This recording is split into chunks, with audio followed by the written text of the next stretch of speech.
iniciando mais espiritualidade, contando com a sua companhia e com a companhia de um grande amigo nosso, Adeilson Sales, que volta aqui pela Depois de muitos vez. pedidos! Ele volta porque é a obra dele. Você que não conhece Adeilson Sales, ele já tem 98 livros publicados, certo? Exatamente. Como médium, como escritor, você é médium, mas também escreve. Exatamente. De sua própria autoria. Aliás, a maioria, né? A maioria. A grande maioria dos seus livros. Nós trouxemos no último programa nosso 4 que foram... teve a participação ostensiva dos espíritos, sim, né? Que sim. foi Humberto de Campos e Luiz Sérgio. E daí nós enveredamos para a questão da convivência dos pais, essa dificuldade hoje dos pais, dos filhos. Você que é um palestrante que faz palestras tanto para jovens como para adultos, faz no movimento espírita, mas também faz dentro de escolas. E então eu queria que você, primeiro, dar as boas-vindas. Seja bem-vindo, Adeilson, mais uma vez. Bom, eu estou me sentindo sócio. Já sou sócio do Mais Espiritualidade. Porque... Então, assim, se você não assistiu, vai lá no nosso canal e procura, que são programas muito bons. E a última vez, né, nós estávamos conversando sobre a dificuldade que os pais têm de acessar o coração dos filhos e saber o que está acontecendo, porque você foi até uma fala sua, que às vezes o pai acha que ele está lá protegido dentro do quarto, e nada disso está acontecendo. Então, eu queria que você retomasse daí a nossa conversa. Uma alegria poder voltar, né, ao Mais Espiritualidade, me dirigindo aos amigos e amigas que estão nos assistindo, aqueles que irão nos assistir. Nós falávamos acerca da dificuldade que os pais têm de acessar o coração dos filhos, de estabelecer uma relação em que se possa conversar e dentro dessa conversa os dois lados cederem, aprenderem. O que a gente observa muito hoje em dia é que os pais ficam entrincheirados numa trincheira e os filhos ficam em outra trincheira. E a gente defende a ideia de que é necessário construir pontes entre os corações, que os pais abandonem o autoritarismo e passem a usar a autoridade. E a gente falava no nosso encontro último que existem pais que definem o filho por uma nota, por exemplo, e que cada filho tem uma característica em particular. Mas é interessante, até isso de certa forma traz para nós o laboratório da reencarnação, que dentro de uma casa, uma família que tenha mais de um filho, a gente percebe claramente e francamente as diferenças comportamentais. Eu costumo brincar e dizer nas palestras que tem filho que você coloca no alto da montanha e empurra, nem assim o condenado rola. E tem filho que você coloca no alto da montanha, quando você vira para olhar, ele já bateu asas e voou. Então, tem filho que precisa de mais rigor, tem filho que precisa de mais carinho, de mais ternura. E a gente precisa ter essa compreensão no trato da educação dos nossos filhos. Ao olhar reencarnatório, nos auxilia muito a compreender isso. Então eu me recordo que eu disse aqui no nosso último encontro, eu citei o psicólogo norte-americano da Universidade de Harvard, Howard Gardner, que ele desenvolveu a teoria das múltiplas inteligências. Howard Gardner, teoricamente, dividiu a inteligência em 9 partes, em 9 pedaços, sendo que nenhuma dessas partes é melhor do que a outra. Mas você consegue enquadrar todas as crianças e seres humanos dentro dessa classificação. Então, por exemplo, existem crianças que têm muita dificuldade com exatas, mas são exímias nas artes. Você consegue entender, e os pais precisam ter essa visão de que os filhos não vieram ao mundo para corresponder àquilo que eles querem. Eles têm uma aptidão própria. Pelo olhar da reencarnação, uma aptidão desenvolvida ao longo de outras vidas. Todavia, mesmo tendo determinada aptidão, isso não impede que se aprenda a outra. Então, o garoto que é bom em música, ele não está impedido de aprender matemática. Ele pode ter dificuldade, mas ele vai aprender. Essa teoria de Howard Gardner ajudou no mundo inteiro as instituições de ensino, que passaram a ter um olhar diferente para a criança e um olhar diferente para o adolescente, para compreendê-los naquilo que eles têm de melhor. Então hoje é possível, né, as escolas que primam pelos cuidados socioemocionais, que não violentam a criança e o adolescente, têm no seu viés de proposta pedagógica esse olhar de contemplar aquilo que a criança apresenta como talento, que o adolescente apresenta como talento. É uma educação realmente que faz a diferença e que leva a felicidade para o educando. Traz para ele um prazer em estar aprendendo, porque vão investindo naquele que ele vai manifestando, naquilo que ele manifesta de talento. Infelizmente, a maioria das escolas só formata a mente, tem que preparar para passar no Enem, para ir para a faculdade, para ser feliz. A vida não funciona dessa forma. Foi por isso que eu citei Howard Gardner no nosso último encontro. Vale a pena, quem não conhece. Quem trabalha na área da educação conhece a teoria dele, mas quem não conhece, vale a pena. Quando você olhar para o seu filho, não defina o seu filho por uma nota, porque ele tirou uma nota baixa de matemática. Não, a gente não deve definir um filho assim, não deve definir um amigo por um defeito, a esposa por um engano, e nós temos aí esse comportamento errático de classificar as pessoas pelo engano que elas cometem, né? Ou pelo erro. E tem muito a ver também com o nascimento dos testes de inteligência. Porque os testes de inteligência, eles vieram e a característica deles era testar o raciocínio lógico.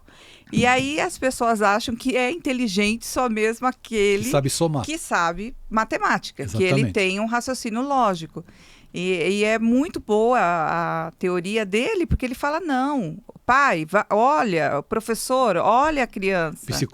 Psicólogo, olha a criança. Psicopedagogo. Olha, não é só matemática. Aliás, se fosse só matemática que tivesse no mundo, nós não teríamos um Adeilson que escreveu 98 livros.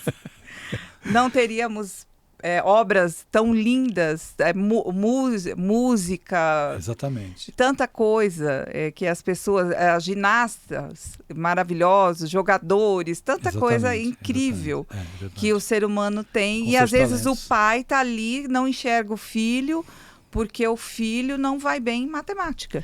Fica para um outro podcast, se for convidada, já que eu sou sócio. Está convidada, né? Já está convidada. A gente falar sobre educação pela ótica reencarnacionista. Que fica ótimo. Até a sugestão de tema.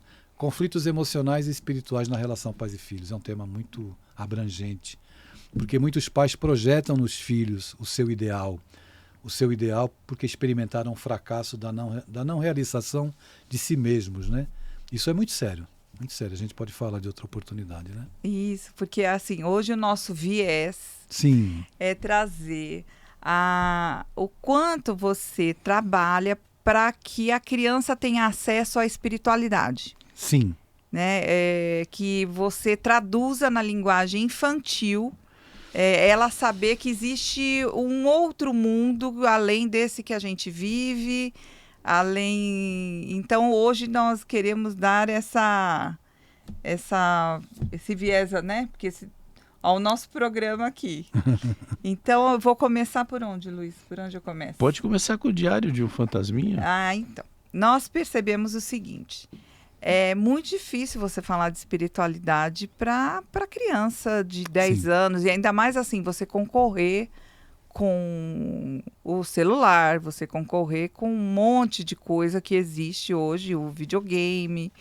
E aí nós descobrimos que existia um tipo de leitura que eles gostavam muito. E aí nós nos inspiramos para poder fazer o Diário de um Fantasminha, que, eu vou mostrar aqui, não sei se dá para ver aí na câmera, mas ele é na forma de diário. É indicado para crianças, acho que a partir dos 8. A partir dos 7 anos, 7 né? As crianças estão começando a ler mais cedo hoje, cedo, né, Cláudia? A partir dos 7 anos. E esse livro, ele ensina espiritualidade de uma forma muito divertida para a criança. É verdade. Para que ela possa entender o que é o espírito, o que acontece.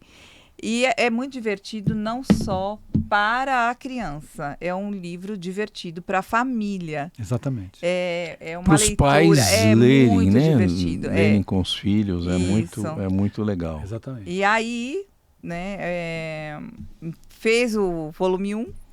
Não, vamos pular, mudar de assunto. E viemos para o volume 2. Aqui ele ainda... eu posso contar um pouquinho ou não? Pode. Vamos fazer de conta que é só os pais. São os pais que estão nos assistindo. Se tiver a criança, você tapa o ouvidinho.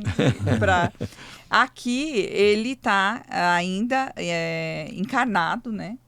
E aí acontece algo e ele vai para o mundo espiritual.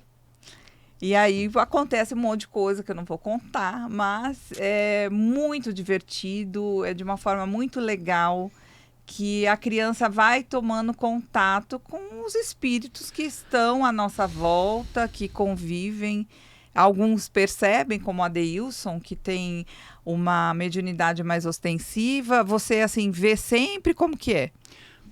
Eu costumo ver mais quando eu estou na produção de livros. Na produção de livros. Que eu sou envolvido. Eu queria fazer uma colocação que eu considero relevante. Nenhuma criança e nenhum adolescente gosta de ser catequizado.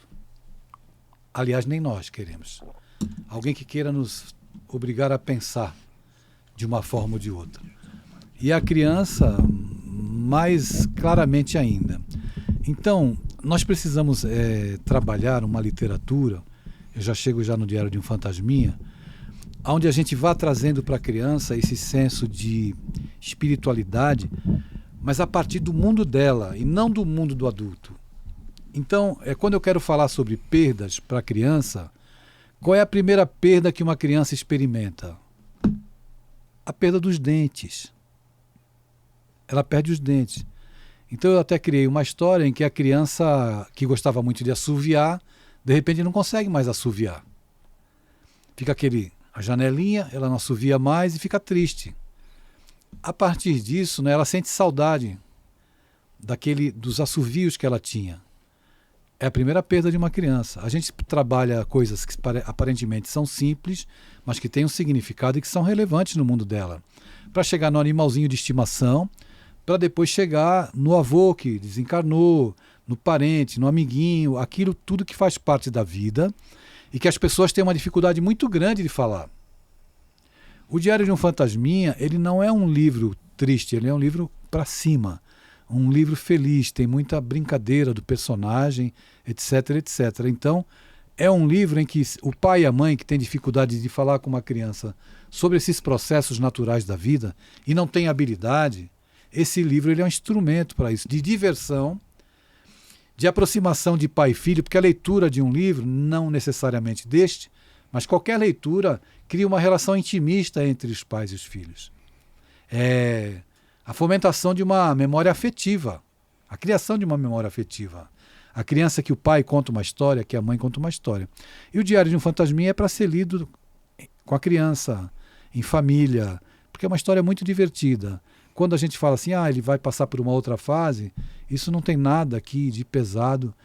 A partir dessa outra fase que ele passa é que começa a diversão no livro e a gente traz uma mensagem de maneira pedagogicamente adequada para as crianças. Esse livro era para ter tido uma sequência de pelo menos 6 volumes, mas o autor teve problemas pessoais e não deu sequência.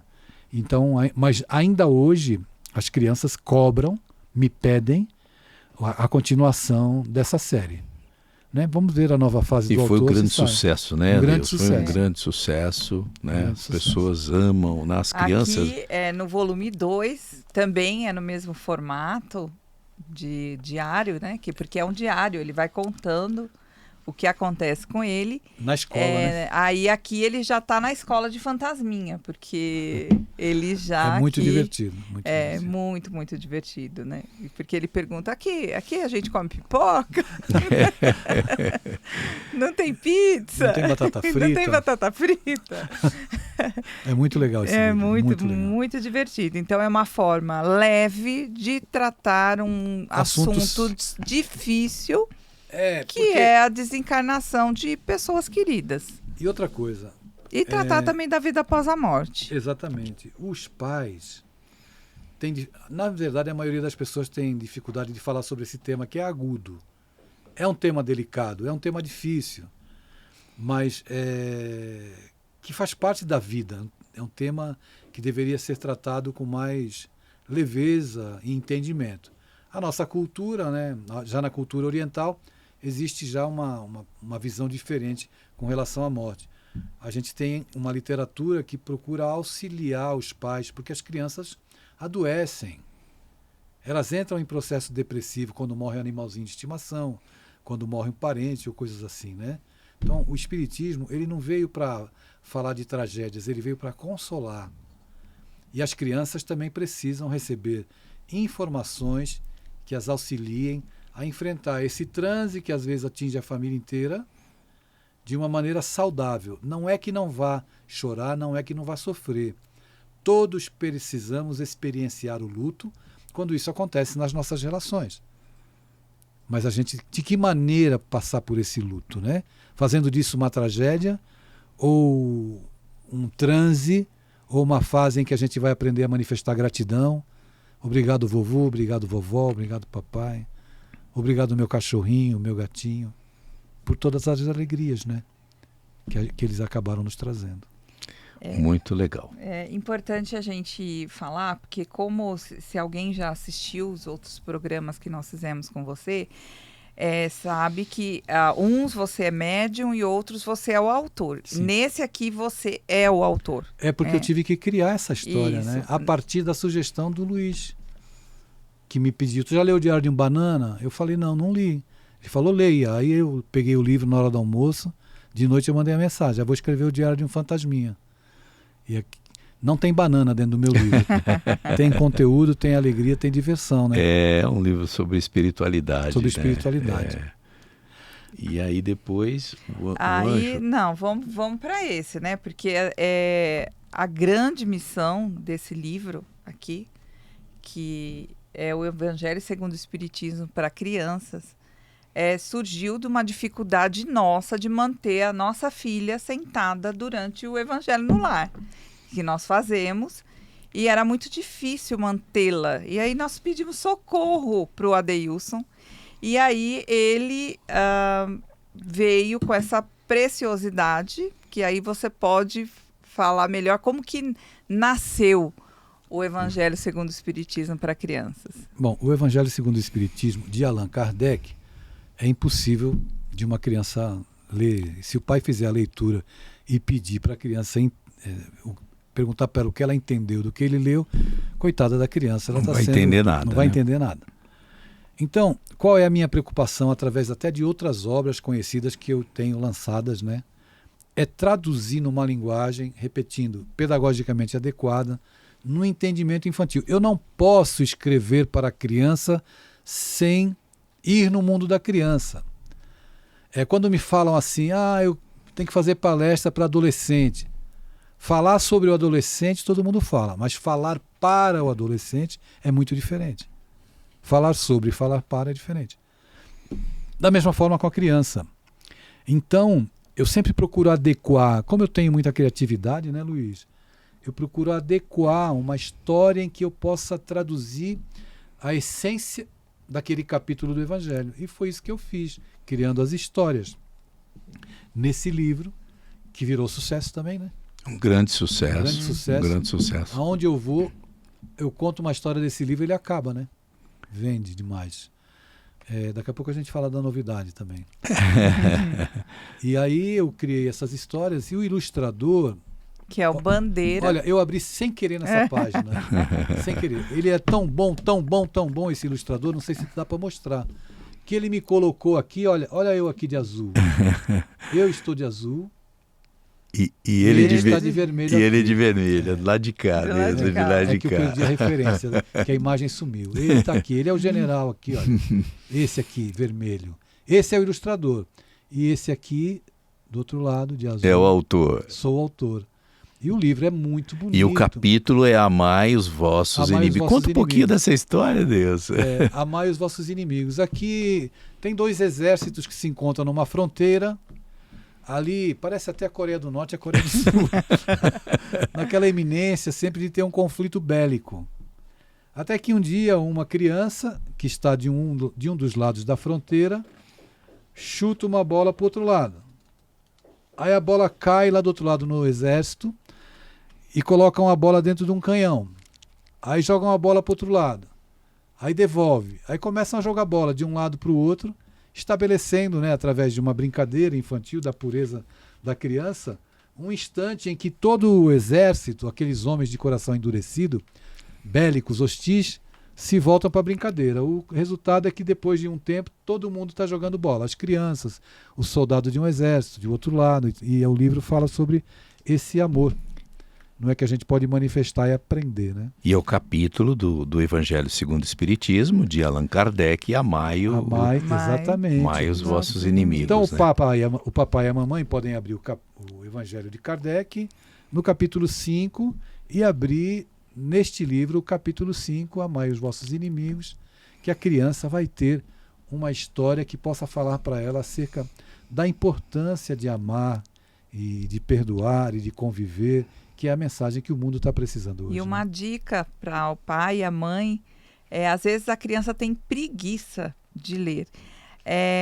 O que funcionava, eu falava assim, olha, eu vou ler eu leio um trecho, você lê o outro. Eu leio um trecho, porque realmente no início, enquanto não está totalmente introjetada a leitura na criança, ela tem que pensar para ela ler e realmente fica cansativo. Mas você vai lendo junto com a criança e se torna uma coisa prazerosa. Exatamente.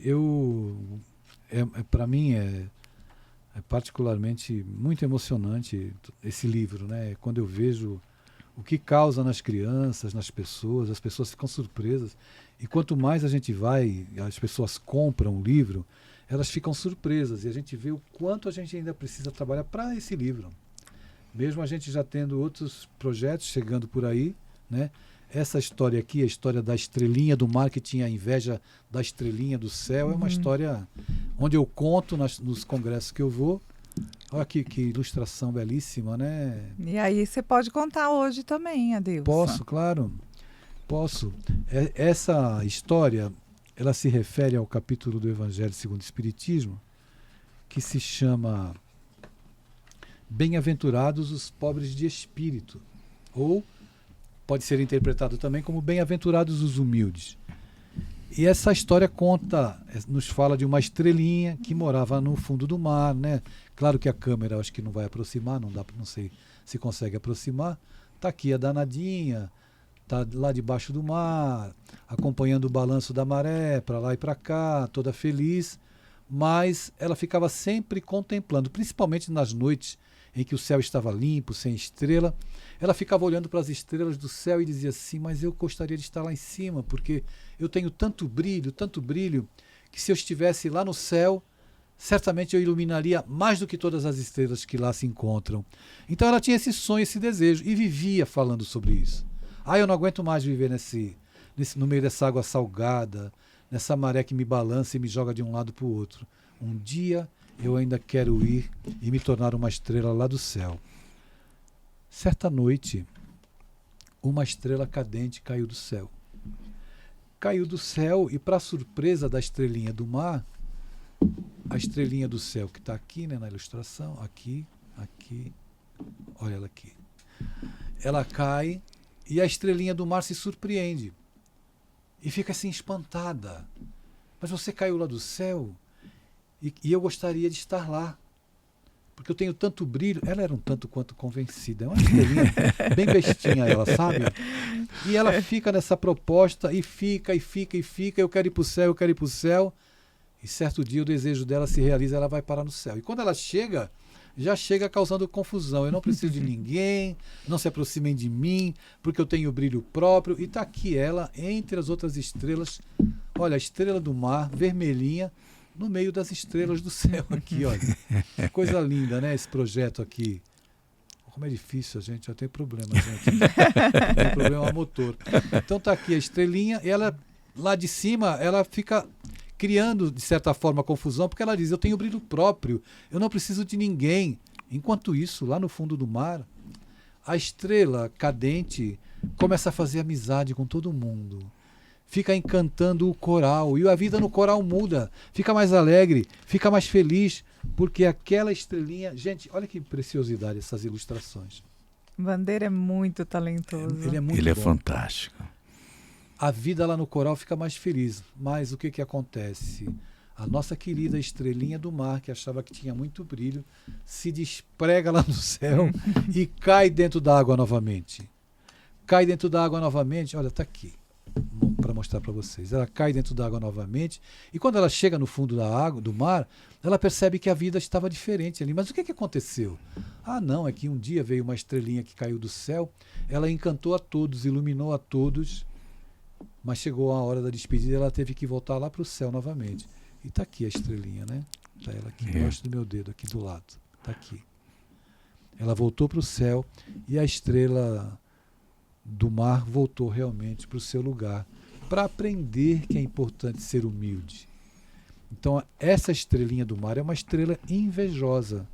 E a gente pode trabalhar com as nossas crianças esses ensinamentos que são preciosos para que elas tenham uma vida emocionalmente saudável, para que sejam seres humanos que podem trazer uma contribuição para a sociedade. Então, a mensagem do Evangelho é uma mensagem, não é de santificação, é uma mensagem de humanização, de fazer do seu filho, da sua filha, homens e mulheres de bem. É essa a proposta da nossa literatura, é essa a proposta do Espiritismo nas nossas vidas. São quantas histórias, Adeus? Olha, eu me lembro de ter escrito 28, porque eram 28 capítulos, sendo que o último capítulo são as preces. São as preces, né? E aí eu escrevi até o poeminha da gratidão, tem as preces aqui, ó. Prece de gratidão da criança, prece pela saúde, a coitadinha tá até com o catarro aqui no nariz, olha, doentinha. Não, e o incrível é que o Bandeira, ele é autodidata. Ele é autodidata, é um mestre, é um gênio. Agora, tem uma novidade muito boa para contar para vocês, que eu estou muito feliz, estou muito emocionado, porque eu levei 4 anos para descobrir como escrever o novo projeto que a gente vai lançar, se Deus quiser, em janeiro. De 2025. De 2025. Não sei quando você vai assistir esse programa, porque fica muito tempo. Você pode estar assistindo esse programa. Pode estar assistindo e o livro já existir. Então, o projeto é para que ele fique pronto em 2025. 2025. Em janeiro. Esse aqui é o Evangelho segundo o Espiritismo para crianças. E depois de muito transpirar, pesquisar, estudar, nós conseguimos escrever o Livro dos Espíritos para crianças, que será lançado em 2 volumes.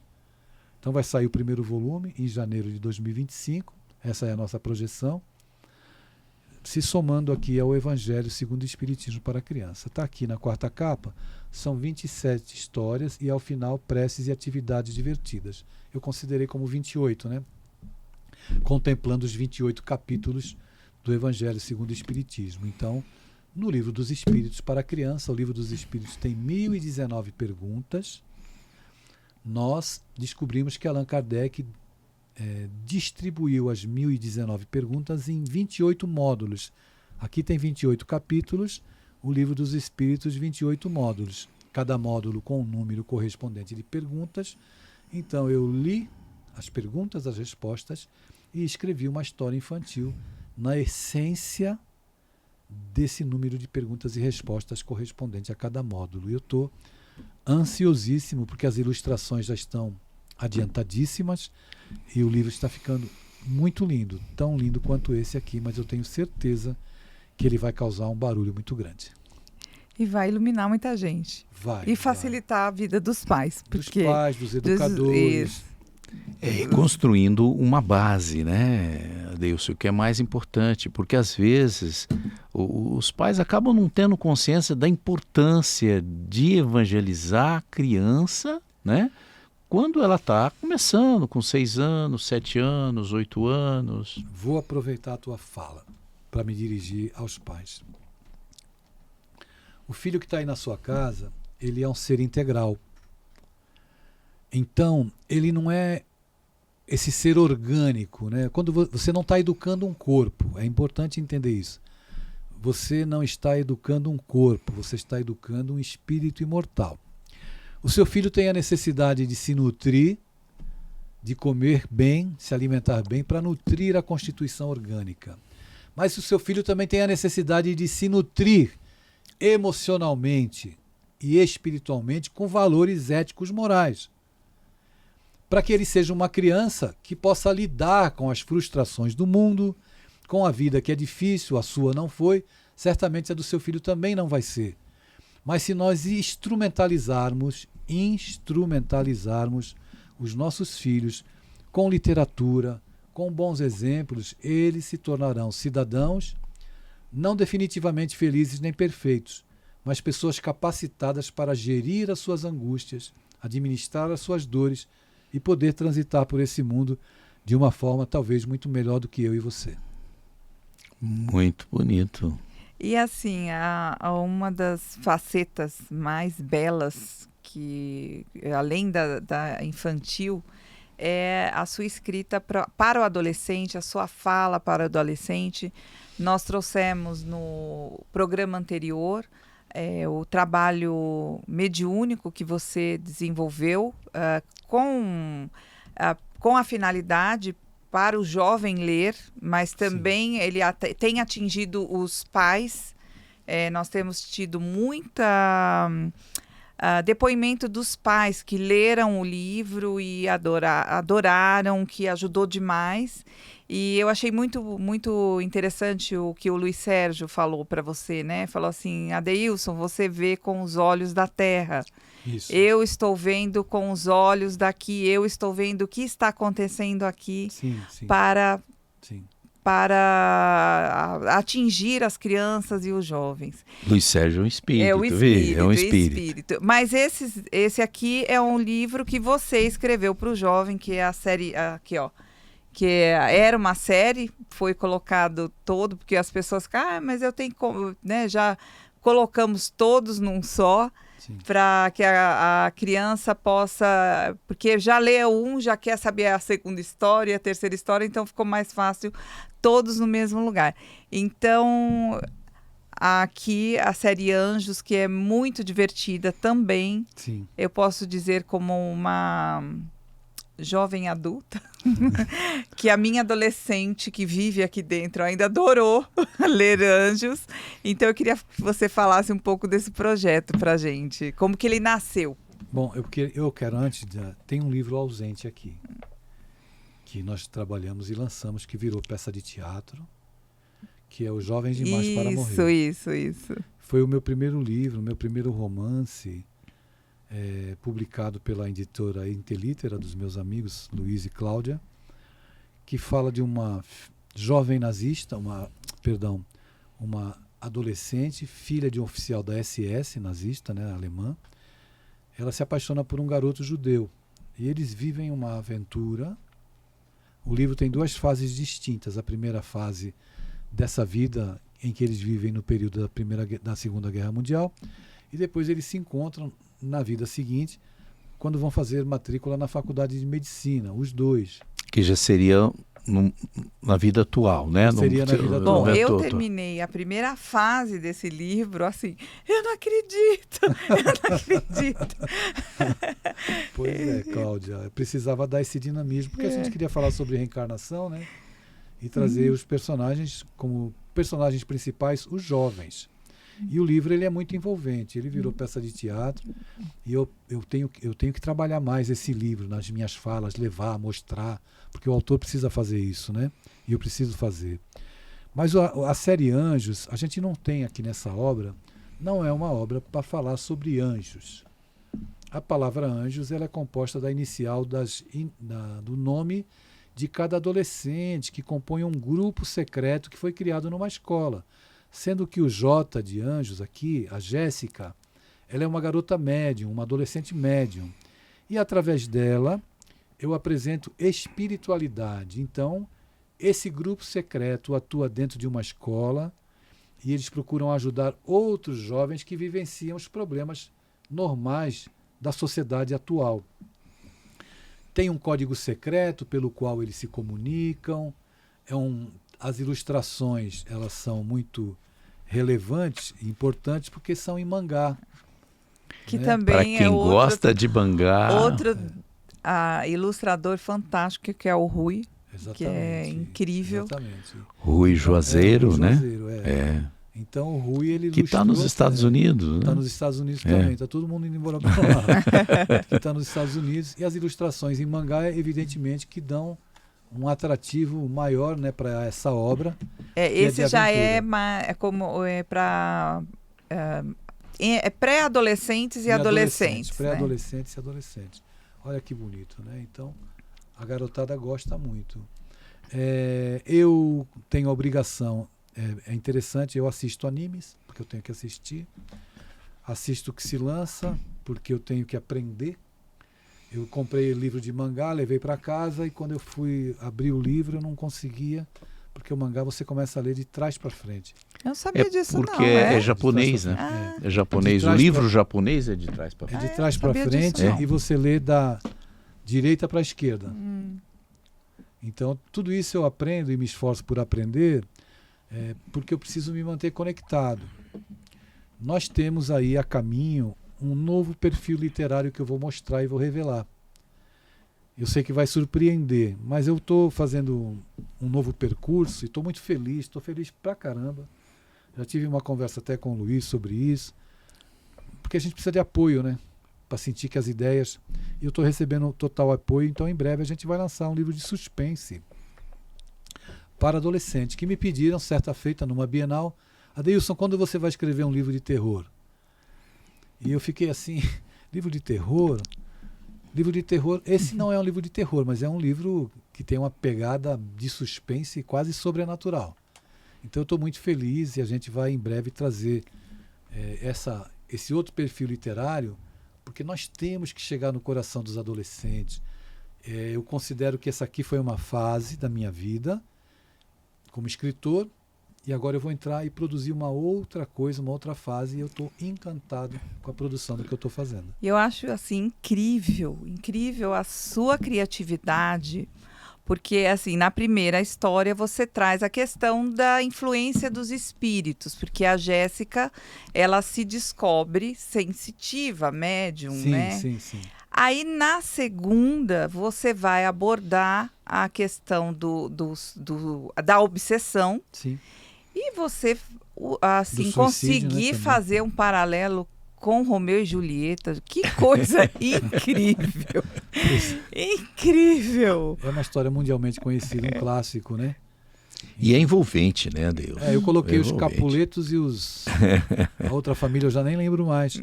A guerra entre as famílias, e coloquei os personagens, né? Dentro da escola. Dentro da escola, então, para que a criança, dentro do ambiente que ela está acostumada, que é a escola. Exatamente. É o pano de fundo. Isso. Esse livro de suspense que está vindo aí vem também trabalhar esse palco, que é o mundo deles, né? Só que ele é muito mais... Tem uma pegada muito forte, né?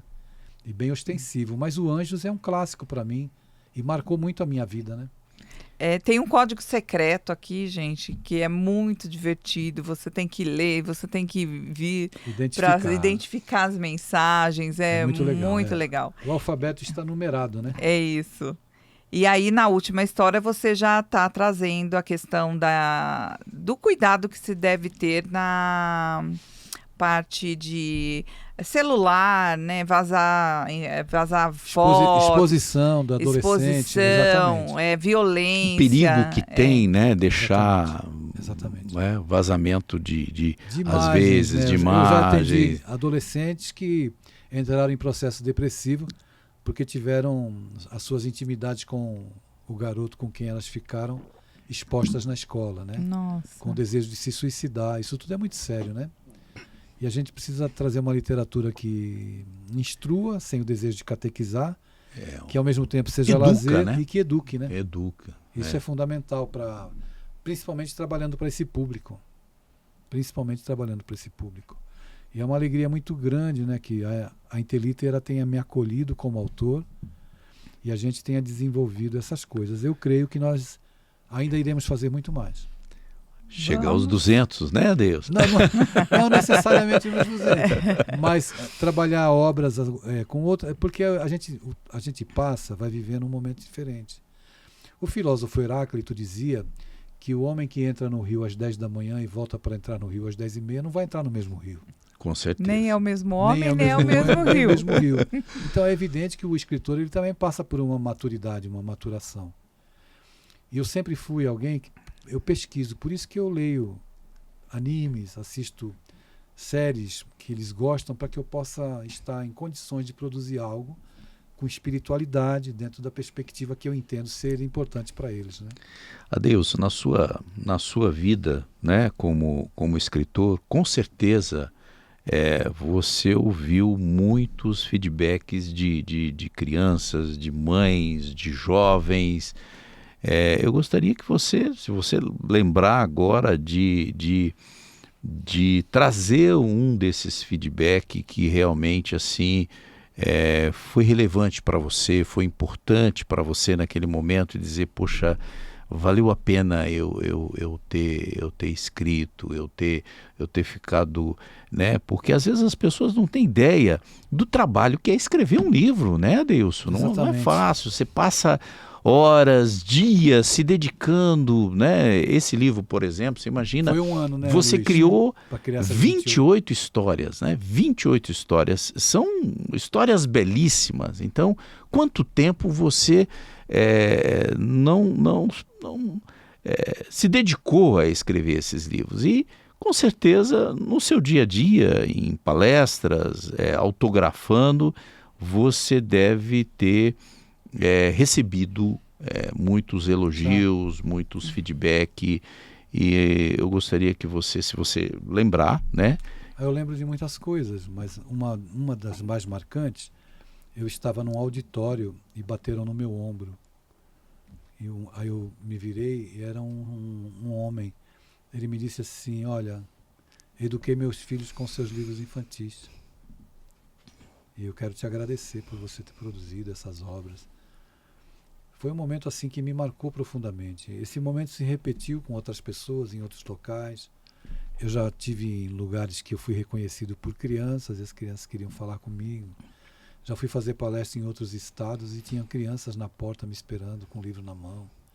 Já fui recepcionado numa escola, eu nunca me esqueço disso. E a professora criou uma música. Era tipo aquelas músicas, um mambo, aquelas músicas que tocam com aquele chacoalhinho. E quando eu entrei, as crianças com aquele chacoalhinho cantando. Adeilson Sales. Que bonito, uma né? coisa impactante. Eu participei da Feira do Livro de Passo Fundo. A Feira do Livro de Passo Fundo é uma feira do livro que os autores que sabem de literatura querem autografar lá, porque ela é muito conceituada. E eu fui autografar lá. E quando eu estava lá, encostaram 2 ônibus de escolas com as criancinhas pequenas, todas vestidinhas de onça, do meu livro O Segredo da Onça Pintada. Narizinho, orelhinha. Foi editado pela FEB, Federação Espírita Brasileira, né? E depois, isso foi de manhã. De tarde, desceu 3 ônibus com adolescentes. Era uma escola católica, que eu não me lembro, recordo o nome agora, uma escola católica de Passo Fundo, que os alunos leram a série Anjos. Foram 400 adolescentes. Olha que legal. Com os quais eu conversei no palco, né? Eu fiquei no palco com o microfone, que faziam perguntas sobre o anjo. Não tem preço, né, Deus? Não tem preço. Não tem preço. Vale a pena, né? Aí você vê que vale a pena, né? Valeu a pena todo o sacrifício, a dedicação, né? Você já teve, assim, algum depoimento de jovem que falou assim, eu pensava em me matar e depois que eu te ouvi ou que já tive li seu livro? Já me mandaram e-mails, já me mandaram mensagem pelas redes sociais falando exatamente isso. Que mudou, que teve um olhar diferente para si. Questão de sexualidade que permeia muito o mundo do adolescente hoje, né? Pela sociedade erotizada, o sexo banalizado, e muitos adolescentes acreditam-se até que são homoafetivos, mas não são.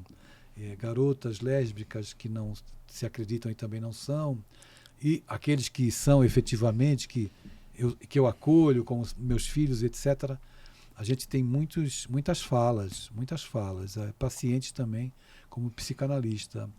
Para você ter uma ideia, realmente eu tenho uma boa criatividade. Eu fui atender um garoto no Chile, de Valparaíso. Ele ficou comigo um tempo fazendo sessões. E teve um dia que a gente abriu a tela, porque eu atendo só online, né, Cláudia? E o garoto estava com uma tromba, com uma raiva, sabe? E eu falei para ele, mas por que você está assim? Ele falou, não, eu estava jogando, aí tive que parar para fazer essa sessão, não sei o quê. Eu falei, minha mãe me obrigou. Me obrigou. Aí eu perguntei para ele, o que você estava jogando? Aí ele falou assim, eu estava jogando o jogo, acho que era Flash Royale, uma coisa assim. Você estava jogando? Tava. Eu falei, então, faz assim, olha, bota o jogo aí, compartilha a tela comigo, e tu fica jogando e a gente fica conversando. O olho dele, ele arregalou os olhos, sabe, Luiz?